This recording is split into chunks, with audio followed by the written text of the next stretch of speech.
Just finishing up a little snack. Been busy today. Started out early doing some interesting things. I have a Band-Aid somewhere. I don't even know where it is. I have a Band-Aid over here somewhere. I got my first of 2 Moderna COVID-19 vaccine shots this morning. I don't care. I did it. I'm old school.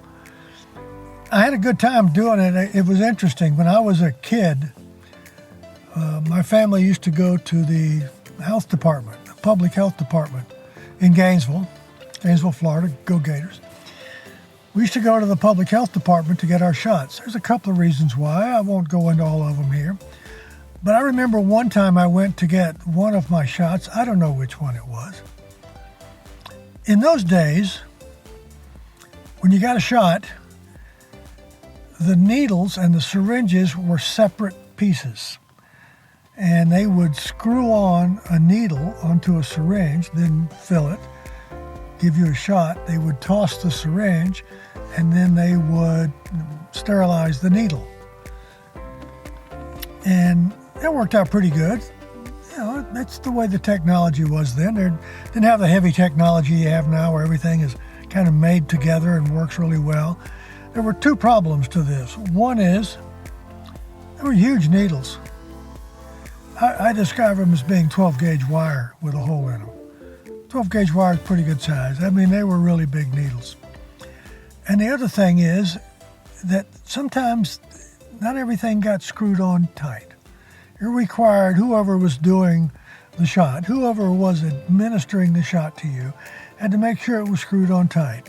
And I remember the one day that I was getting my shot and I felt the needle go in, that 12 gauge with a hole, go in, and then I heard the sound of, oh,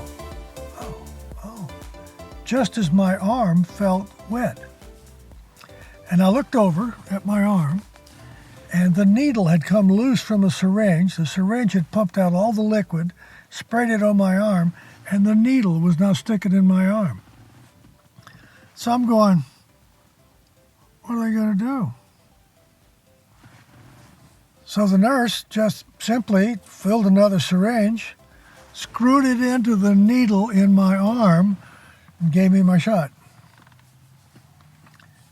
I don't know how I felt about shots before that, but I figured if I could survive that, there wasn't a shot in the world that was going to bother me ever again, except maybe from the dentist. And I've had so many of those, a long story. I'll tell you one day about the circus clown, the trampoline, and my trip to California. It's a great story. I'll have to tell it to you. Made photographs the whole time, and it's really integral to what happened on that story as to what happened with my life as a photographer.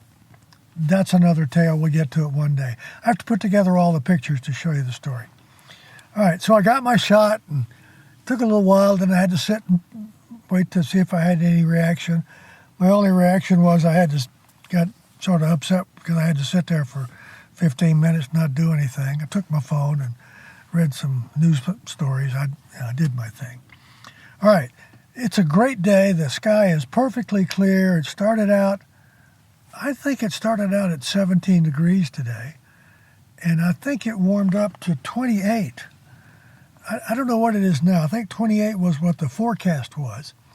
Let me see what it is now. Let me check. 29. Can you see that? 29 degrees. So it started out at 17, it's going to 29. It's a warm day.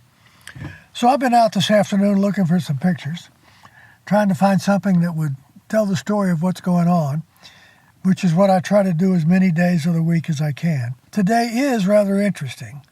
There's a forecast for snow beginning perhaps tomorrow night, late in the evening, with between 2 and 6 inches accumulating over Saturday, Sunday, and Monday.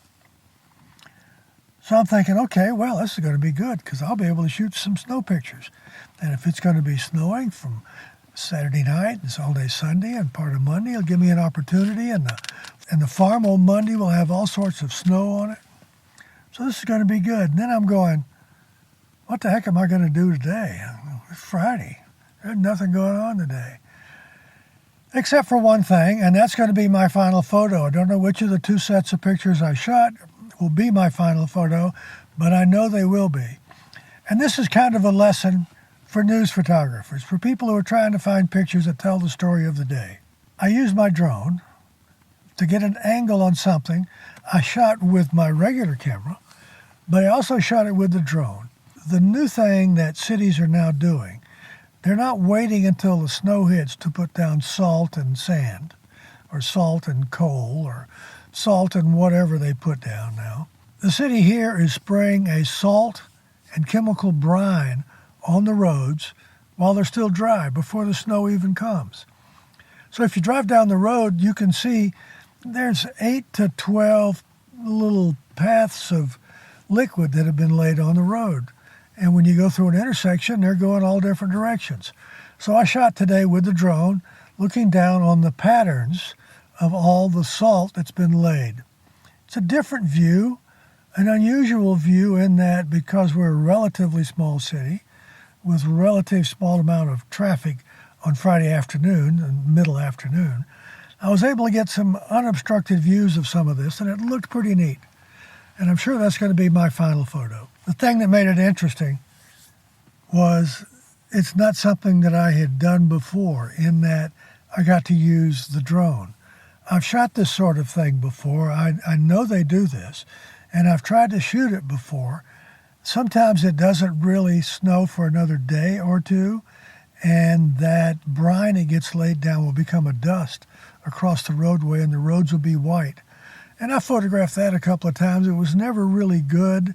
It's hard to get the angle. You've got to be on an elevated view, looking across a ravine up to a new elevated view on the other side, looking up a hill. And it's hard to get, but I try to do it. I haven't got one that really satisfies me, but I think the drone picture is probably going to satisfy me. But I got a nice picture. I also had a big-time failure today. I was driving to see if I could get a picture of the brine trucks being filled at the city, hoping that I would luckily stumble upon it. But I think I missed it because they were already done, and I don't think they were going to be filling the brine trucks anymore. I looked over as I was driving up. On the sledding hill, there was a guy walking up the sledding hill holding something in his hand, just as I drove by. Just my luck, it was somebody with a model airplane in his hand that he was going to be launching from the top of the sledding hill. So I, as quickly as I could, finished my little path past the hill, made a turn around through the city lot, came and parked, looked over, he's standing up on top of the hill. I'm thinking, there's a telephone pole, there's a utility pole in the background. I can't shoot from here because there's a utility pole that just completely obstructs the clean sky. So I grab my camera and I start walking as fast as I can, muddy field. Start walking as fast as I can to where he is. And as I get just almost to the point where I can get him silhouetted against the sky, launching the airplane, he launches the airplane. I missed it. So I said, okay, I'll continue to shoot. He'll have to land it near where he is. I'll get a picture of it landing. It'll look just as good as takeoff. He landed it down the hill. So I said, okay, I'll go wait for him to go get it and then put some more fuel in it and then come back and fly it again. He went over, picked it up, walked over, put it in his car and left. So I got very little. I did shoot with the other camera some stuff, but it's a little tiny guy in a little tiny airplane. Not going to look worth a damn. You're not going to see it. I'll probably just laugh at the futility of it. All right, YouTube time. Comment, share, thumbs up, subscribe, tell your friends, do all that stuff. I'm going to go home. I'm going to do an edit. Don't know what's going to be for dinner tonight. Bought a bunch of cheese today at the grocery store earlier. That might be good. Might have a grilled cheese sandwich. Haven't had a grilled cheese sandwich in a long time. I could have a grilled cheese with 5 different cheeses on it because I bought a bunch of sliced cheeses and there were 5 types of sliced cheese. Grilled cheese sounds good. I got fresh tomatoes, a little mustard. Yeah, that'd be good. All right. I'll be back in a minute. We'll see what happens with the snow. Enjoy your day. Thanks.